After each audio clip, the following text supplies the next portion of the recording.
क्या अब डायनासोर की तरह लुप्त हो जाएंगे पुरुष? क्या अब महिलाओं का आतंक बढ़ गया है इस देश में? पुरुषों को न्याय दो, न्याय दो, पुरुषों को न्याय दो, न्याय दो। क्या अब पुरुषों को संरक्षित करने की नौबत आ गई है? क्या अब पुरुषों को बिग्गी बिल्ली बनाया जा रहा है? अरे भैया, कोई पुरुषों को बचा लो रे, इन पुरुषों को बचा लो भाई।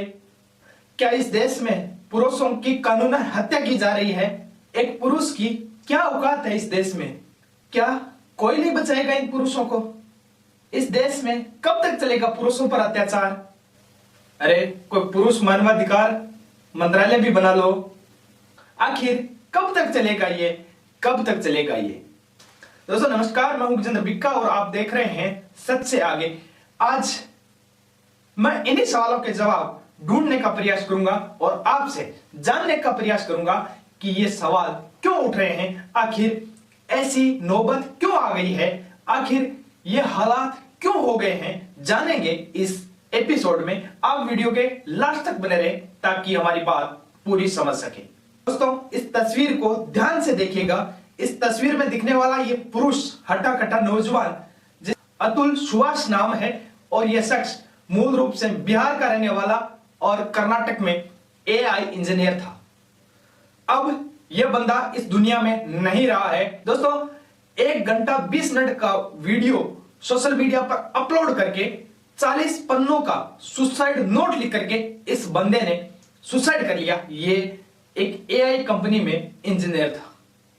दोस्तों इंजीनियर होने के साथ अच्छी कमाई भी कर रहा था, लेकिन सुसाइड के जो कारण 1 घंटे 20 मिनट के वीडियो में बताए और 40 पन्नों के सुसाइड नोट में बताए, वो चौंकाने वाले हैं। आपके दिलो दिमाग को हिला कर रख देने वाले हैं, आपकी हालात खराब कर देने वाले हैं। अगर आप सामाजिक परिप्रेक्ष्य में सोच रहे हैं, अगर आप देश के भविष्य की चिंता कर रहे हैं, अगर आप देश और दुनिया की चिंता कर रहे हैं, अगर आप मानव सभ्यता की चिंता कर रहे हैं, तो ये बातें जो अतुल सुभाष ने बताई है वो आपको चौंका देगी, आपको हैरत में डाल देगी और आपको सोचने पर मजबूर कर देगी जो सवाल हमने उठाए हैं। और आप भी बोलोगे कि इस देश में वास्तव में पुरुषों को संरक्षित करने की आवश्यकता है। आज हम इस कदर तक पहुंच चुके हैं कि पुरुषों को संरक्षण करने की नौबत आ गई है। इस पुरुष प्रजाति को बचाने की नौबत आ गई है। इस पुरुष प्रजाति का अस्तित्व खतरे में आ गया है और इस मानवता को बचाने की आवश्यकता है। दोस्तों अतुल सुभाष नाम का ये एआई इंजीनियर जिसके वीडियो काफी वायरल हो रहे हैं, आप लोगों ने देख लिए होंगे, सुन लिए होंगे। अतुल सुभाष ये बताते हैं कि मुझे पत्नी और पत्नी के परिवार वालों के द्वारा प्रताड़ित किया जा रहा है।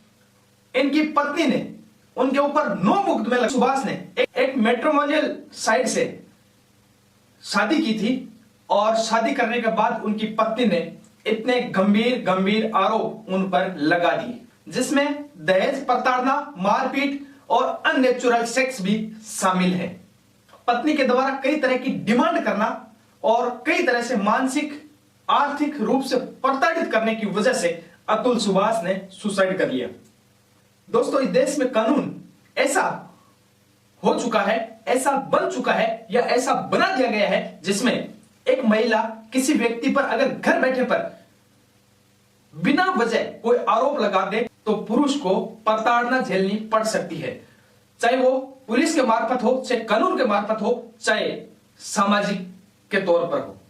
यानी एक पुरुष कुछ भी नहीं कर सकता अगर उसके ऊपर किसी महिला ने आरोप लगा दिए तो, और अगर आरोप पत्नी लगाती है तो वो और संगीन हो जाते हैं, वो आरोप और आपराधिक प्रवृत्ति के हो जाते हैं और उसमें प्रताड़ना ही प्रताड़ना है। चाहे इसमें पुरुष कितना भी सही हो या ना हो, लेकिन झेलना पुरुष को ही पड़ेगा और पुरुष की ही हालत खराब होने वाली है, क्योंकि इस देश में ऐसा कोई कानून नहीं है जिसमें यह साबित किया जा सके कि यह आरोप गलत है। ज्यादातर ऐसे आरोप लगाए जाते हैं जिसका कोई प्रूफ कर ही नहीं सकता, जिसका कोई सानी नहीं हो सकता, जिसको कोई विभेद नहीं कर सकता। दोस्तों पति और पत्नी का रिश्ता पवित्र माना जाता है और इस रिश्ते में कई तरह की बातें ऐसी होती है जिसको पति पत्नी के अलावा दूसरा कोई नहीं समझ सकता। लेकिन पत्नी के द्वारा अगर इस तरह के आरोप लगाने की जब इस देश में बाढ़ आ रही है और बहुत से लोग सुसाइड कर लेते हैं, ऐसा बताया जा रहा है, ऐसा आंकड़े दर्शा रहे हैं। अगर 10 व्यक्ति सुसाइड कर रहे हैं, 10 पुरुष सुसाइड कर रहे हैं, तो उनमें से 7 पुरुष ऐसे हैं जो पत्नी के द्वारा प्रताड़ित किए जा रहे हैं। ऐसा ही अतुल सुभाष के साथ हुआ और उसके ऊपर कई तरह के आरोप पत्नी ने जड़ दिए। अतुल सुभाष ने देश की कानून व्यवस्था पर कई सवाल उठाए और जिसकी चर्चा पूरे देश में हो रही है। पूरा देश इस चर्चा को देख रहा है। 2019 में निकिता सिंघानिया नाम की एक लड़की जो अतुल सुभाष से शादी करती है, उसने 2020 को ही एक बेटे को जन्म दिया और 2022 होते होते वो अपने पति से अलग रहने लग जाती है। पत्नी द्वारा लगाए गए आरोप और 9 मुकदमों की वजह से पिछले 3 साल में अतुल को 120 तारीखें पड़ी, जिनमें से 40 बार उसको अदालत में पेश होना पड़ा। और सुसाइड करने के बाद अतुल की लाश के पास एक तख्ती मिली और उस तख्ती पर लिखा था जस्टिस इज ड्यू। दोस्तों, ये एक बड़ा सवाल है और ये आज भी झकझोर रहा है। अदालत की एक पीठ ने तो यह तक कह दिया है कि इस कानून को टेरर अटैक के रूप में इस्तेमाल कर रही हैं।